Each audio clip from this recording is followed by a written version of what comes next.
You are on the platform. Look, lots of texts coming in on the Candace Owens decision, the gutless woke decision that tells us we haven't completely removed the cancer of cancel culture from our bureaucracy. In fact, it runs rather deep. And talking of cancel culture, a story we got into yesterday, the story about the supposed controversy over the building of a McDonald's fast food takeaway restaurant next to our new gas station at the entrance to Wanaka. And Wanaka is kind of the poor public servants, Queenstown. Rich people who can't afford Queenstown or Lake Hayes, they go to Wanaka and pretend they're rich in their retirement. It's quite woke, Wanaka.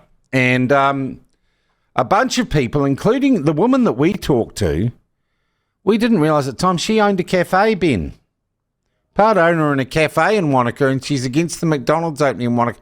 I wonder if there's any self-interest or conflict of interest there.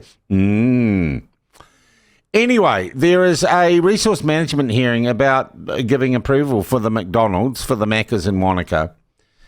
And it appears to us, and we discussed this yesterday, that much of it is some sort of political agenda, that McDonald's is an evil corporate and it creates all the litter in the world, etc., etc. And we found also yesterday that the Ministry of Health, Te Waipounamu, had made a submission out of time to the Queenstown Lakes District Council on this matter. And it was the most ridiculous submission that said the McDonald's might be a breach of the Treaty of Waitangi. It was just woke claptrap, suggesting that fast food was evil and McDonald's was responsible for that.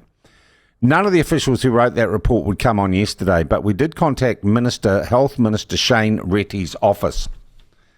And they were surprised to find, as health administration undergoes massive changes to repair the damage the last government did, they were surprised, I think it would be fair to say, to find that wokesters in Te Waipounamu Health, or whatever it is, were spending all our money on this submission. And we got now this is funny, from the Minister's office, we got a statement which said we could attribute this to a spokesperson. So I'm just going to tell you what that means. That means the Minister is saying it, because he approves everything that comes out of his office, but for some arcane reason, he doesn't want to say that he's the person that said it. Here's what the Minister said about the wokesters at Waipounamu Health getting involved in the Macca's issue in Wanaka. The National Public Health Service within New Zealand needs to be firmly focused on prioritising public health. There's a lot of important work to be getting on with. The relevance of some of the submissions on this project weren't clear to the Minister, and he has raised this directly with the Chief Executive of Health New Zealand.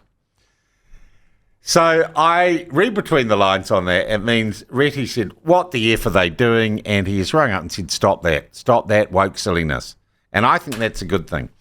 But that, along with the Candace Owens issue, suggests to me, as I said, the cancer of cancel culture and wokeism runs pretty deep in our public service. And here to talk about, well, now both these issues, is ACT MP Todd Stephenson. Todd, firstly, the Wanaka McDonald's is like a microcosm of everything that's wrong in New Zealand. Yeah, thanks, Sean. Absolutely. I mean, it actually highlights what's wrong with our resource management planning laws. And again, as you've just highlighted in introduction, where we've got public servants really sticking their noses into things that aren't their business. Yeah. It is encouraging, surely, though, to see that statement from a spokesperson in the Minister's office, isn't it? Yeah, absolutely. And I know our team at ACT also raised it with the Minister.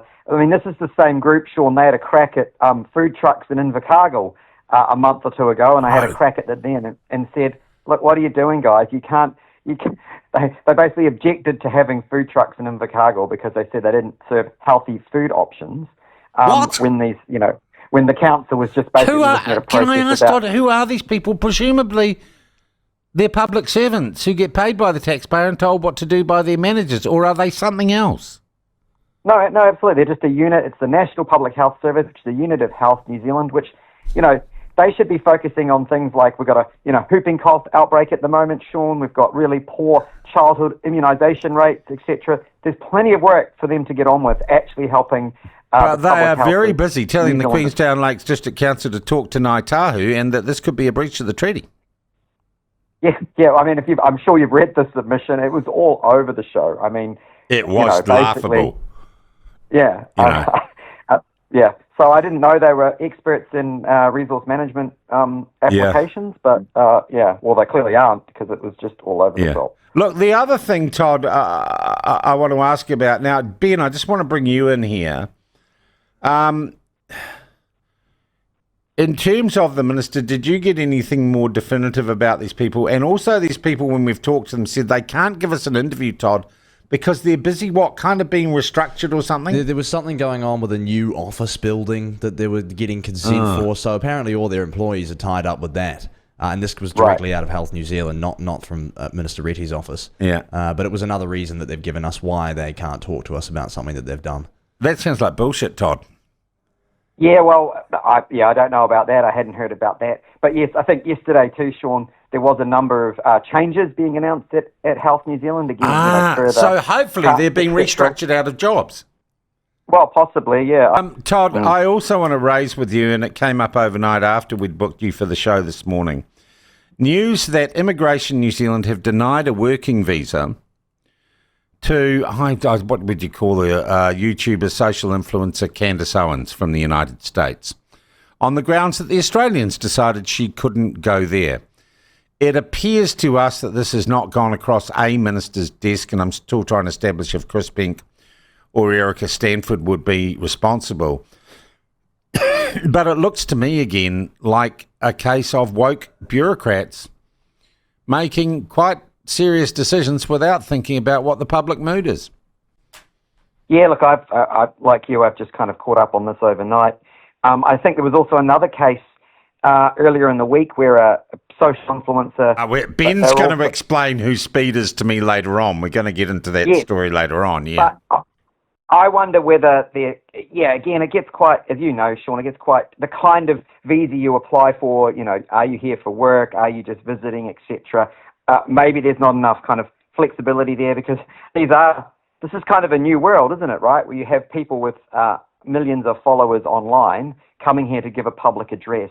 So is that their And it business, seems strange to me, during COVID, anyone who the Prime Minister was aware of who was a DJ or did house music or was going to play at her party could get a waiver and get through the old immigration through the quarantine. It was like a revolving bloody door.